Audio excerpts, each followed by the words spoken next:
ঠাকুর একটি ভক্তের কথা কহিতেছেন।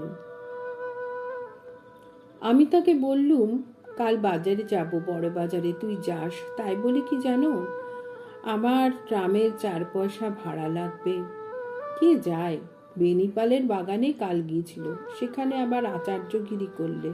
কেউ বলে নাই আপনি গায়ে, যেন লোকে জানুক আমি ব্রহ্মজ্ঞানীদের একজন, মাস্টারের প্রতি। হ্যাঁ গা, এ কি বল দেখি? বলে 1 আনা আবার খরচ লাগবে। মারোয়ারি ভক্তদের অন্নকূটের কথা আবার পড়িল। শ্রীরামকৃষ্ণ ভক্তদের প্রতি এ যা দেখলে বৃন্দাবনেও তাই। রাখালরা বৃন্দাবনে এইসব দেখছে, তবে সেখানে অন্নকূট আরো উঁচু, লোকজনও অনেক, গোবর্ধন পর্বত আছে, এইসব প্রভেদ। হিন্দু ধর্ম সনাতন ধর্ম। খোট্টাদের কি ভক্তি দেখেছ? যথার্থই হিন্দু ভাব। এই সনাতন ধর্ম ঠাকুরকে নিয়ে যাবার সময় কত আনন্দ দেখলে। আনন্দ এই ভেবে যে ভগবানের সিংহাসন আমরা বয়ে নিয়ে যাচ্ছি।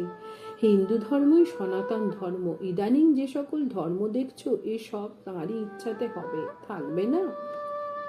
তাই আমি বলি, ইদানিং যে সকল ভক্ত, তাদেরও চরণভ্য নম। হিন্দু ধর্ম বরাবর আছে, বরাবর থাকবে।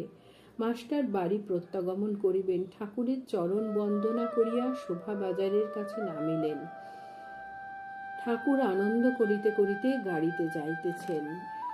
জয় ঠাকুর।